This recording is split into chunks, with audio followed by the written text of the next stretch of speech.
then you ABC the list. And you say, what are the things I have to do? What are the things I should do? What are the things that would be nice to do to accomplish my goals? And then you put those into the goal list, and then you structure and schedule what you're going to do and implement. This is called the 6-step method. Choose your goals, set priorities. Choose your activities, set priorities, schedule, and implement. If you just do that on a day-to-day basis, that alone can make you a great, great success in life. The 6th key to time management is deadlines. Deadlines and rewards. Now, psychologists have discovered that 85% of the reason that you or I do anything is because of what we expect to happen as a result. We call this consequences or logical consequences. 15% is because of what we've been told, but 85% is the consequences that we expect. So therefore, what you do is when you have an important task, the way that you motivate yourself to do the task is you structure a specific reward that you're going to get when it's finished. Let me give you an example. Sometimes people are very uneasy about making telephone calls, especially salespeople, so they put it off and they procrastinate. What we encourage them to do is give themselves a reward every time they make a phone call. Put a cup of coffee next to the phone. Every time you make a phone call, give yourself a sip of coffee. Take a cookie and break it up. Give yourself a piece of cookie. In other words, train yourself the way you train a dog to have a positive consequence for everything that you do. So set deadlines. How do you set deadlines? First of all, when you set the goal, when you specify the task, set the deadline when it's going to be accomplished. Always set the deadline with lots of room to spare, and always try to finish before the deadline. Tell other people that you're going to finish by this deadline. Promise others that you'll have your work done. It's a powerful way to act as what is called a forcing system. A forcing system is something that motivates you to stay at it.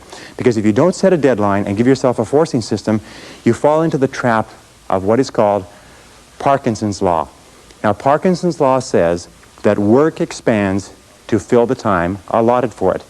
That if you have 2 hours of work to do and 8 hours of time, you will stretch that work over 8 hours. Parkinson's law also says that work contracts to fill the time allotted for it. If you have 8 hours of work to do, and because of an emergency you have to have it done in 2 hours, you will get it done in 2 hours. Highly effective people are always setting tight, stringent, disciplined deadlines on themselves so they get more work done in a short period of time rather than less work done in a long period of time. Does this make sense? Very, very important. The next principle, number 7, is what is called the time log, which is writing down and keeping track of where your time is going. All effective people know where their time goes. Now let me tell you an interesting principle with regard to time management. It is this, is the more important you are, the more successful you are, the more you tend to measure out your time in minutes. The less successful you are, the more you tend to measure out your time in hours, days, and weeks. The average person thinks of terms of morning or afternoon. The above average person thinks of hours. The successful person thinks of half hours. The very successful person thinks in terms of minutes. They allocate their time carefully. Now the only way that you can do that is what? Is you've got to keep track of what you're spending your time on. 60, 70, 80% of people are not aware of how they spend their time. They think they spend a lot of time in meetings. It turns out they spend a lot of time socializing. They think they spend a lot of time working on reports. It turns out they spend a lot of time on the telephone. They think they spend a lot of time doing important jobs. It turns out they spend a lot of time wasting time. So keep a time log, or just keep a sheet, and whenever you have a chance to look at your watch, write down what you're doing at the time. Or have somebody else watch what you're doing and feed back to you how you're spending your time. And then you have to ask, is how I'm spending my time consistent with my major goals, my top priorities, my high payoff tasks? And you'll find that it's not. And you'll also find that you feel frustrated and you feel stressed if you are not working your time on the things that you're supposed to do. So keep measuring your time, logging your time, analyzing your time. How am I spending my time? Am I spending my time on the things that are important to me? Am I spending my time on the things that give me a big payoff? And if you're not, keep adjusting and modifying your schedule. A very interesting point with regard to the time log is that self-discipline is critical. You've got to discipline yourself, and you've got to measure and analyze your time every single day, or you slip off it again. The next principle is the principle of procrastination. Overcoming procrastination is absolutely critical, but there's two kinds of procrastination. There's positive procrastination and negative procrastination. Positive procrastination is when you procrastinate on doing low priority tasks. It is when you procrastinate on doing things that do not contribute very much to your major goals. Negative procrastination is when you procrastinate on what is called your most important tasks.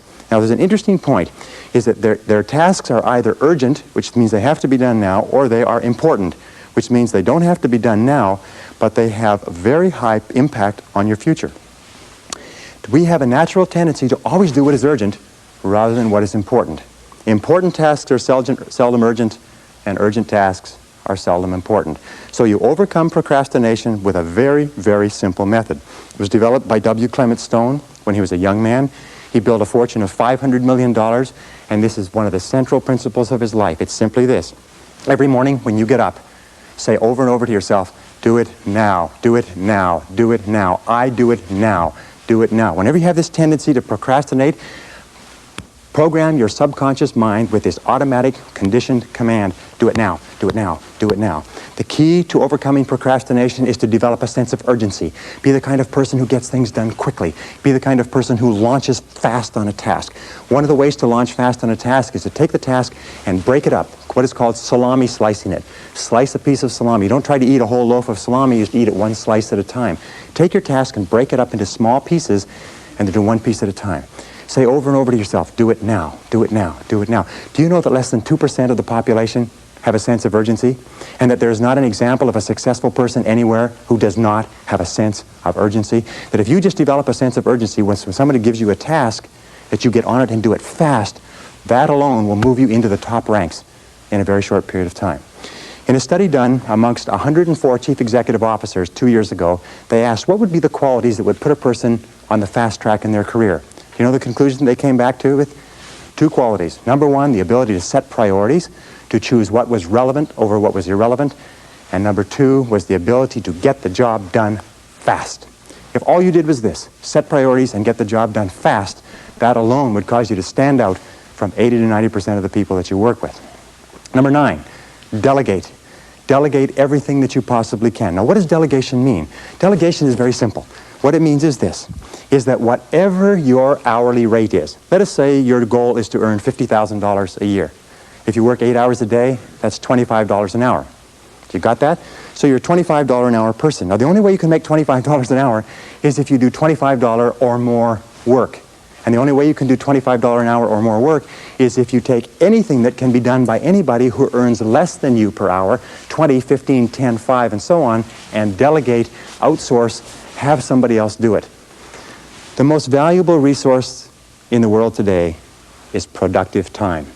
And do not waste your productive time dropping off laundry, getting your car washed, mowing your lawn, cleaning your house. Do not waste your productive time doing things that you can hire people to do for $5 or $10 an hour.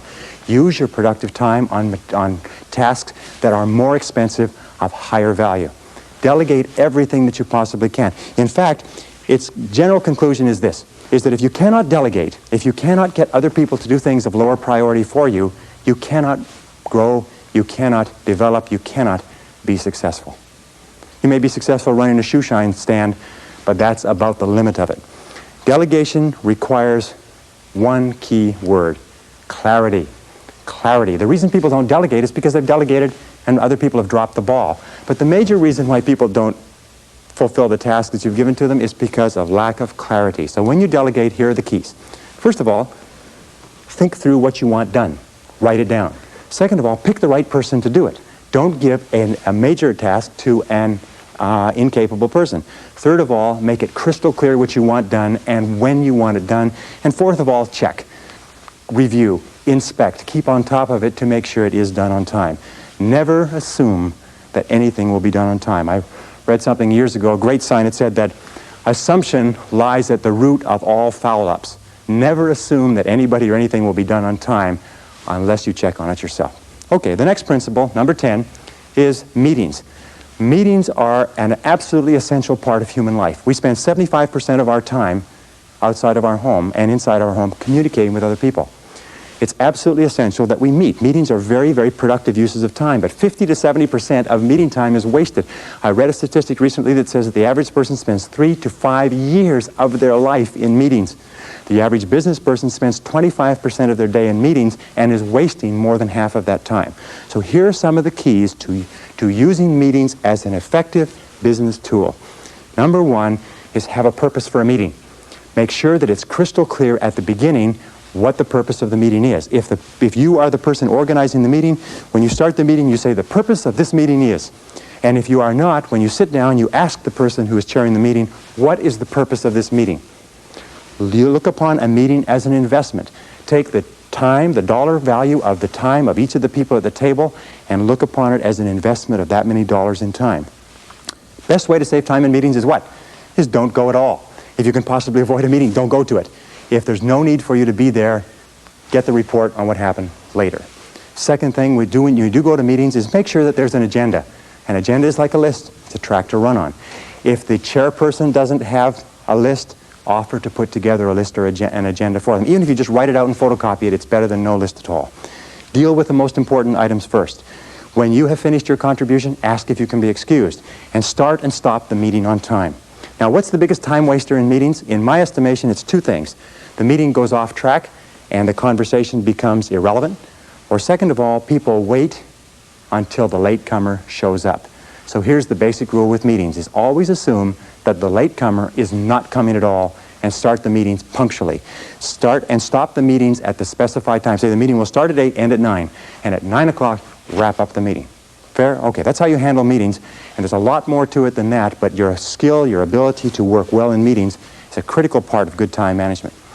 Number 11 is interruptions. The biggest single time wasters in the world of work within the office are interruptions, and the two major types of interruptions are telephone and walk-in visitors, people that just drop in to socialize and to talk to you. So how do you deal with these interruptions? Let's talk about the telephone first. The way that you deal with telephone interruptions is to remember this. When you were a child, the telephone was where you got phone calls from your boyfriend or your girlfriend. Today, we still are conditioned to have an irresistible urge to answer the phone. As a matter of fact, it's been demonstrated that you can get through to people on the phone that you could never get to physically, because people cannot resist answering a ringing phone. You have to discipline yourself to remember that if it's important enough, they'll phone back. So here's some of the things you do with telephone calls. First of all, have your calls held. Tell somebody you're going to be in a meeting, you're going to be working, and have all your calls held for 2 or 3 hours, and then phone back all at once. Second of all, with regard to interruptions, if you don't have somebody to hold your calls, do what I do when I work at home. I unplug the telephone. Now people say, well, what if it's important? If it's important, they'll call you back. Another thing that you can do if you can't stand unplugging the telephone is put on an answering machine and have the calls captured with an answering machine and then call them back at your own leisure. But don't be a slave to the telephone. The next principle with regard to interruptions is people.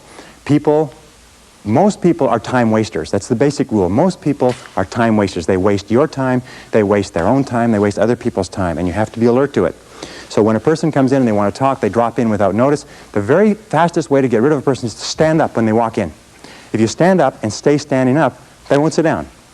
And you can lead them out by saying, there's one more thing before you go. And then just say it and lead them to the door. If necessary, and I've had to do this on occasion, a talkative person comes into my office, I get up and I start toward the door and I say, I was just leaving, and I leave. And the person follows me out and goes on somewhere to bother somebody else, and then I go back into my office. If people call and say, have you got a minute? Say, no, not right now, could it wait till this afternoon? You know what they'll say? They'll say, sure. And 90% of cases, they'll forget why they came in the first place. So control interruptions. The interruptions and the ringing telephone are two major sources of stress in the world of work.